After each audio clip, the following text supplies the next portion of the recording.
Who is the woman, the child, and the dragon in Revelation 12? God revealed the revelation of Jesus Christ to John to show his servants what must soon take place. John was the recipient of this revelation from God. This book is filled with mysteries about things to come. The final warning is that the world will surely end and judgment will be inevitable. It reveals to us just a sliver of paradise and all the splendors in store for us there. Revelation 12 verse 1, Amplified Bible. And a great sign, warning of an ominous and frightening future event, appeared in heaven. A woman clothed with the sun, with the moon beneath her feet, and on her head a crown of 12 stars. This is the first of 7 signs that John reveals to us, and it is one that is described as a big sign, megasemeon. In Revelation chapters 12, 13, and 14, the main figures of the Great Tribulation are described, and this great sign introduces the first of the 7. We read, "A woman clothed with the sun." Because John plainly said this is a great sign, we don't expect this woman to appear literally on earth. God will use this sign to communicate something to John and to us. We read, "A woman clothed with the sun." This figure has been linked to a wide variety of different religious concepts throughout history. According to Joseph's dream, the woman who was clothed with the sun should be interpreted as representing Israel from a biblical perspective. In the dream, Jacob was symbolized by the sun, Rachel, Joseph's mother, was shown by the moon, and the 11 stars were interpreted to be the sons of Israel who bowed down to Joseph. Joseph is now included with the other Israelite tribes in this constellation made up of 12 stars. Genesis 37 verse 9. But Joseph dreamed still another dream, and told it to his brothers as well. He said, "See here, I have again dreamed a dream, and lo, this time I saw 11 stars, and the sun and the moon bowed down in respect to me." In other passages of the Old Testament, Israel, Zion, or Jerusalem are often depicted as a woman. Hosea 2 verses 19 to 20. "And I will betroth you, Israel, to me forever.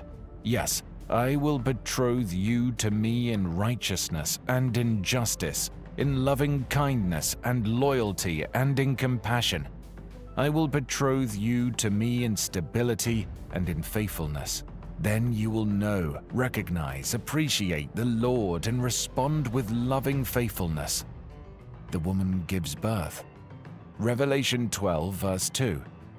"She was with child and she cried out, being in labor and in pain to give birth." We read, "being with child." Later in the video, we will reveal who this child really is. Next, a fearful mighty dragon appears. Revelation 12 verse 3. "Then another sign of warning was seen in heaven. Behold, a great fiery red dragon, Satan, with 7 heads and 10 horns, and on his heads were 7 royal crowns, diadems."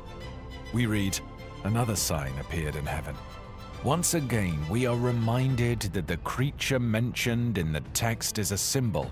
It wasn't actually a great fiery red dragon, but rather a representation of the person's nature and character. The description of the dragon symbolically suggests his fierce power and murderous nature, a picture of the fullness of evil in all its hideous strength. In Revelation 12, the next sign is a great red dragon with 7 heads and 10 horns. The 7 heads are adorned with 7 diadems, while the horns symbolize power and the crowns represent authority. The image of the 7 heads and 10 horns is meant to convey a sense of immense power, authority, knowledge, and strength, and is therefore quite terrifying. It is important to note that the term diadems which is a transliteration of the Greek word diadema, appears only in the book of Revelation and not in any other New Testament book. Furthermore, it is a distinct word from the crown Stephanos mentioned in verse 1. The difference between the two terms is that the crown symbolizes a permanent victory, while the diadem represents ruling authority and power. This woman is very different from the other women in Revelation. We see other women in Revelation, for example, Jezebel. Jezebel is associated with a religious system promoting false teaching. Revelation 2 verse 20, Amplified Bible. But I have this charge against you, that you tolerate the woman Jezebel, who calls herself a prophetess, claiming to be inspired, and she teaches and misleads my bondservants so that they commit acts of sexual immorality and eat food sacrificed to idols.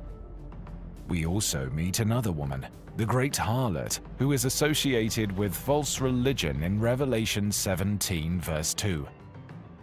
Revelation 17 verse 2, Amplified Bible. She with whom the kings of the earth have committed acts of morality, and the inhabitants of the earth have become intoxicated with the wine of her immorality. We also meet the bride, who is associated with the church. We read this in Revelation 19, verse 7 to 8. Let us rejoice and shout for joy. Let us give him glory and honor, for the marriage of the Lamb has come at last, and his bride, the redeemed, has prepared herself. She has been permitted to dress in fine linen, dazzling white and clean, for the fine linen signifies the righteous acts of the saints, the ethical conduct, personal integrity, moral courage, and godly character of believers. Now we see the dragon causing more disaster. Revelation 12 verse 4. And his tail swept across the sky, and dragged away a third of the stars of heaven, and flung them to the earth. And the dragon stood in front of the woman who was about to give birth, so that when she gave birth, he might devour her child. Verse 9 of the chapter explicitly identifies the dragon as the ancient serpent, who is commonly referred to as the devil and Satan. He is known to deceive the entire world.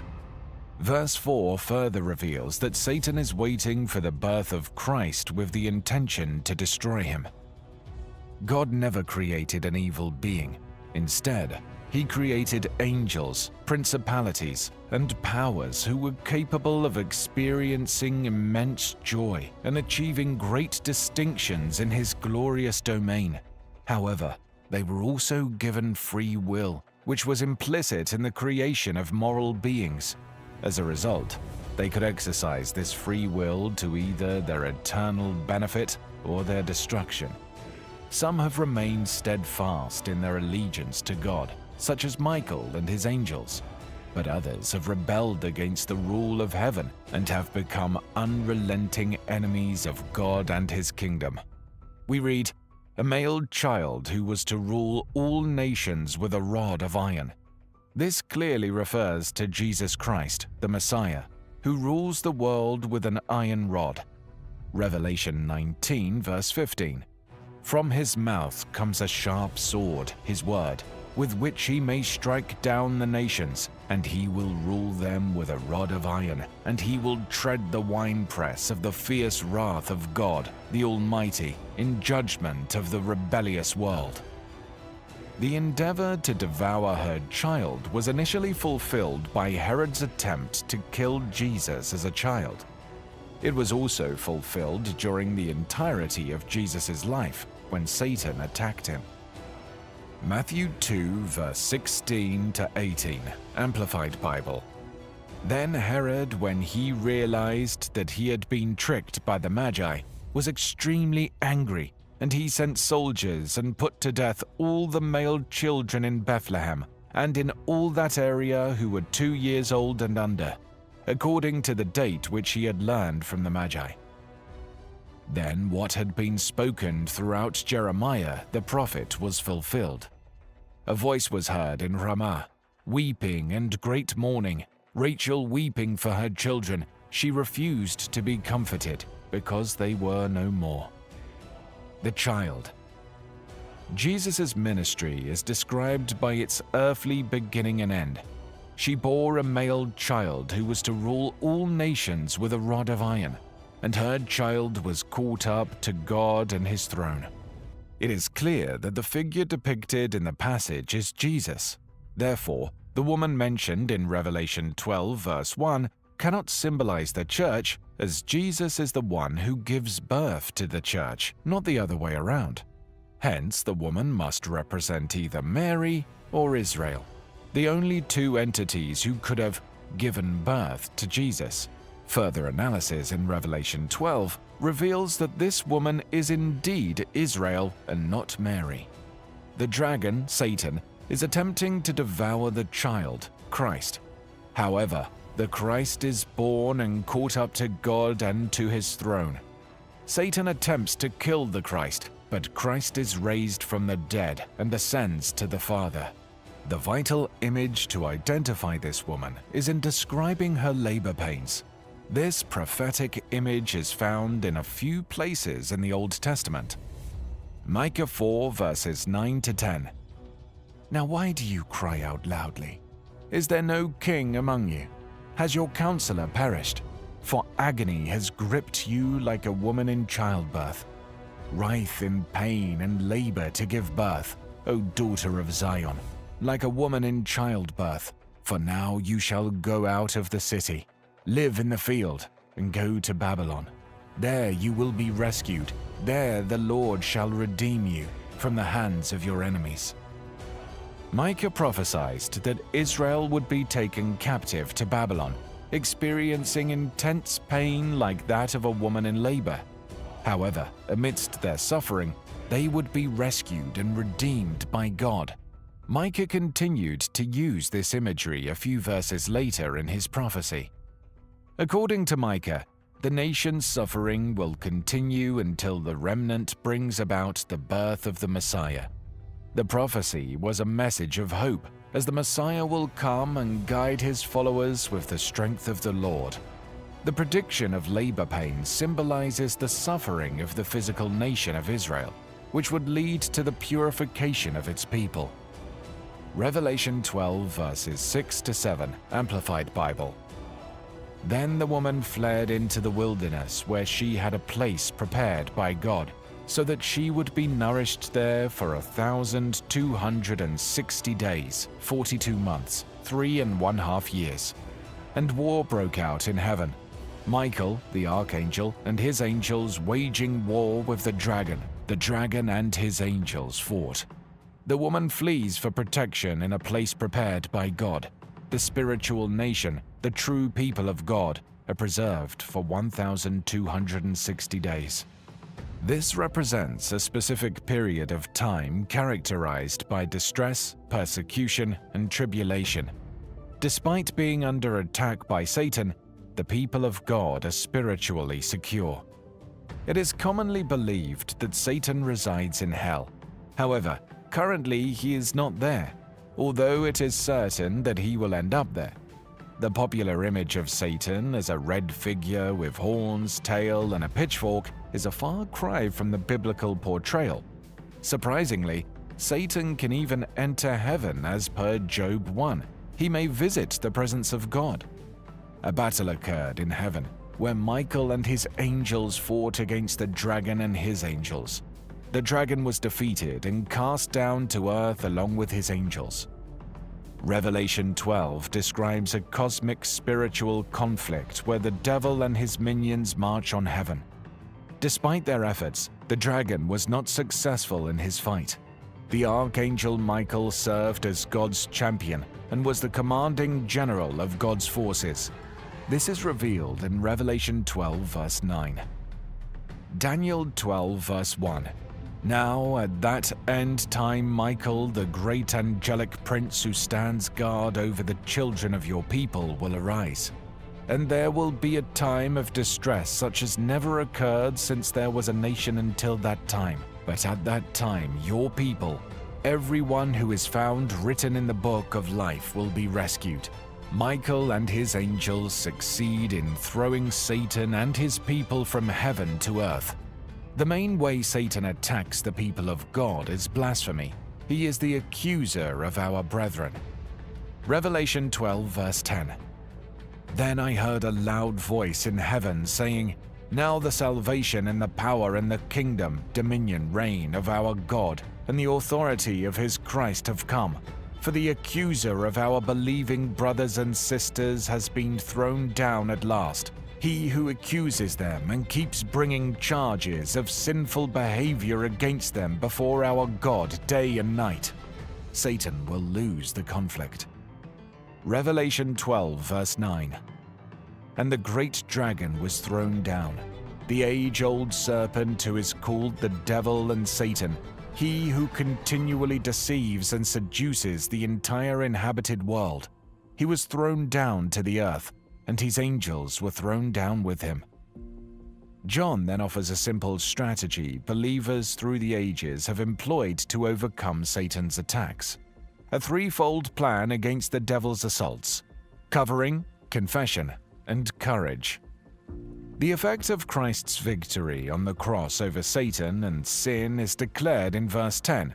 Salvation has come, power has come.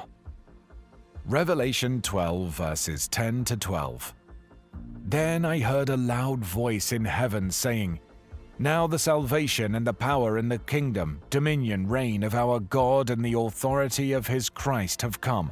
For the accuser of our believing brothers and sisters has been thrown down at last. He who accuses them and keeps bringing charges of sinful behavior against them before our God day and night. And they overcame and conquered him, because of the blood of the Lamb and because of the word of their testimony. For they did not love their life and renounce their faith even when faced with death. Therefore rejoice, O heavens and you who dwell in them, in the presence of God. Woe to the earth and the sea, because the devil has come down to you in great wrath, knowing that he has only a short time remaining." The accuser, Satan, has been defeated by Christ's power shown through his victory on the cross. Christ has exercised his authority and rule in his kingdom through his death and resurrection, bringing salvation to all. We are no longer subject to Satan's accusations because of Christ's redeeming work on the cross. There is therefore now no condemnation for those who are in Christ Jesus. Romans 8, verse 1. The effects of this expulsion from heaven will be illustrated in Revelation verse 20. We needed Christ's redemptive work on the cross to defeat Satan. Moreover, we conquer by our testimony. But woe to the earth, for Satan is enraged and knows his time is short. However, Satan's time is running out. Because Satan's plan has been thwarted to destroy the Christ, Satan turns his attention to the woman. Revelation 12 verses 13 to 17, Amplified Bible. And when the dragon saw that he was thrown down to the earth, he persecuted the woman who had given birth to the male child. But the 2 wings of the great eagle were given to the woman, so that she could fly into the wilderness to her place, where she was nourished for a time and times and half a time, 3½ years, away from the presence of the serpent, Satan. And the serpent hurled water like a river out of his mouth after the woman, so that he might cause her to be swept away with the flood. But the earth helped the woman, and the earth opened its mouth and swallowed up the river which the dragon had hurled out of his mouth. So the dragon was enraged with the woman, and he went off to wage war on the rest of her children, seed, those who kept and obey the commandments of God and have testimony of Jesus, holding firmly to it and bearing witness to him. We were previously told in verse 6 that the woman would flee to the wilderness for protection during the tribulation times. Verse 13 picks up on this idea after noting the effect of Christ's victory over Satan. Satan looks to attack, However, the woman was given 2 wings of the great eagle to fly to wilderness for protection for a times and half a time. Being carried on eagle's wings reminds us how the Israelites were saved in the wilderness. Exodus 19 verse 4, Amplified Bible. You have seen what I did to the Egyptians, and how I carried you on eagle's wings and brought you to myself.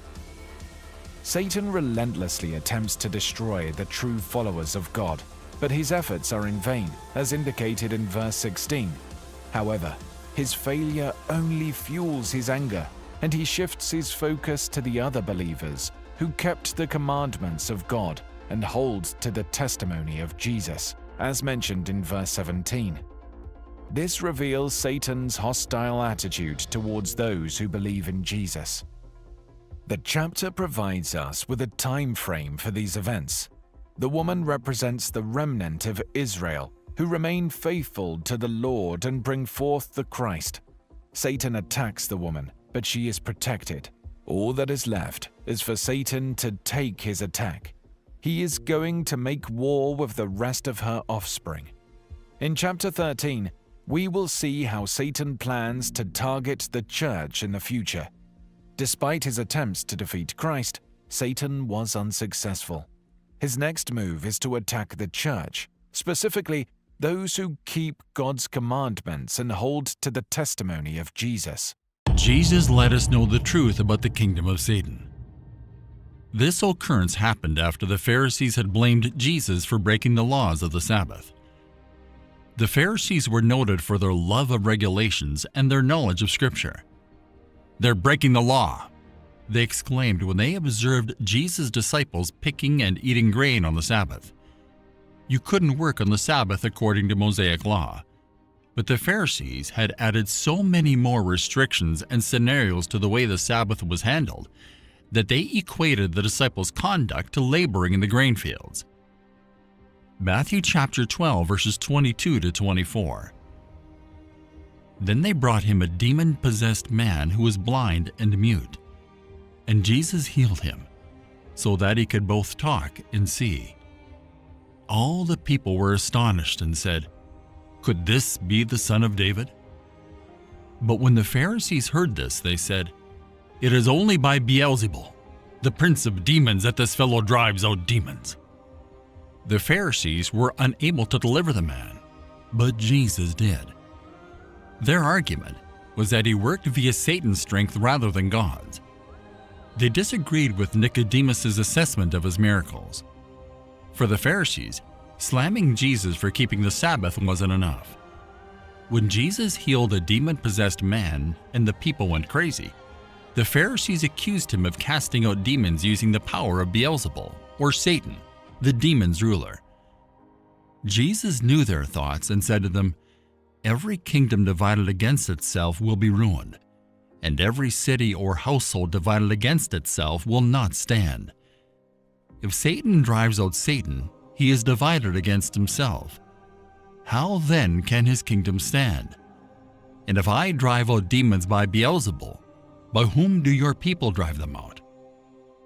So then, they will be your judges. But if it be by the Spirit of God that I drive out demons, then the kingdom of God has come upon you. Or again, how can anyone enter a strong man's house and carry off his possessions unless he first ties up the strong man? Then he can plunder his house." Matthew chapter 12 verses 25 to 29. Jesus observed how illogical their accusation was. If Satan drives out Satan, he is divided against himself. Satan may be thoroughly evil, but he's more clever than that. He doesn't work against his own plan, and the Pharisees knew it. The only alternative was the truth. Jesus had driven out demons by the Spirit of God. To illustrate, he spoke about tying up a strong man in order to steal from him. Jesus was saying that he could plunder Satan because he's stronger than Satan. His kingdom power over the forces of darkness had been displayed before their eyes.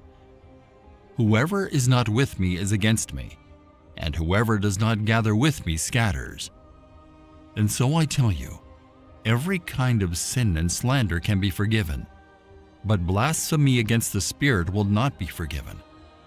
Anyone who speaks a word against the Son of Man will be forgiven, but anyone who speaks against the Holy Spirit will not be forgiven, neither in this age or in the age to come.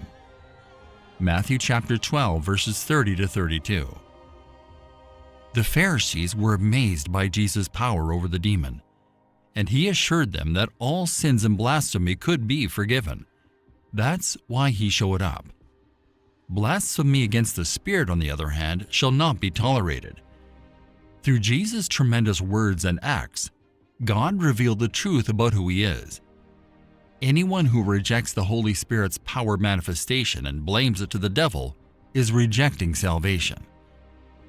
Because Jesus had vanquished Satan, the prince of demons, he was able to cast out demons.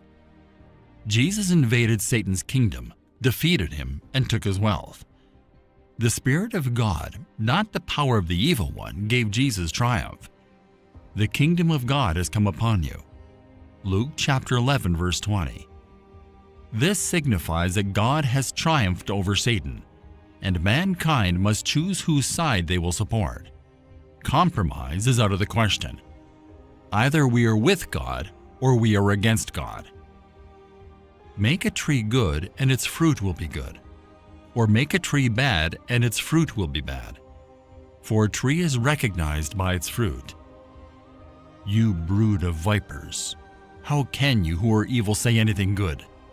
For the mouth speaks what the heart is full of. A good man brings good things out of the good stored up in him, and an evil man brings evil things out of the evil stored up in him.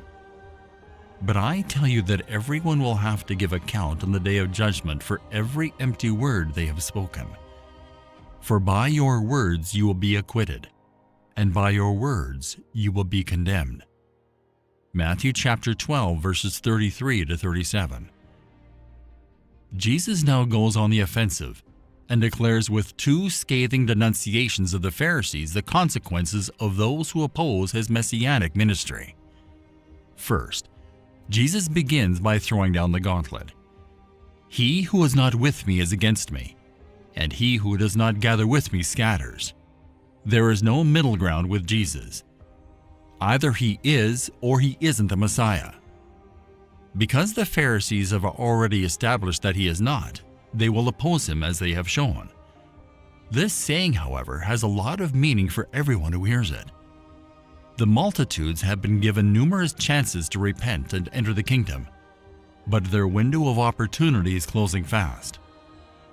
Refusing to make a positive decision for Jesus is already a decision against him. The problem is that many in the multitude will eventually succumb to the religious leaders' persuasion and join them in demanding Jesus' death. The Pharisees have been mounting blasphemy charges against Jesus. Still, now Jesus shows that all of their charges are blasphemy. And so I tell you, every sin and blasphemy will be forgiven men, but the blasphemy against the Spirit will not be forgiven. Rejection of Jesus' ministry as validated by the Spirit is the same sort of defiant, deliberate sin.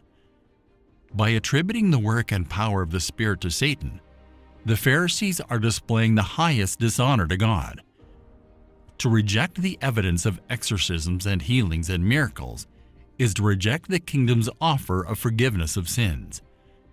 As long as the Pharisees continue to reject that evidence, they cannot enter the kingdom and receive forgiveness. He must confess his sins and come to Jesus by faith in order to receive forgiveness and the free gift of eternal life. Even the leaders who were accusing him were given this opportunity, and they were invited to join him in taking a stand. Luke chapter 11, verse 23. He who is not with me is against me, and he who does not gather with me scatters. The Apostle Matthew knew Jesus. After all, he had accepted Christ's invitation to leave his life as a tax collector to follow him. Well, the Savior's pledge to speaking truth must have amazed even Matthew. In a single day, Jesus rebuked the religious authorities for their insistence on seeing signs. He revealed his own mother that his true family consisted of all those who obey God. Then he told a wonderful crowd of people some revolutionary ideas about the kingdom of God.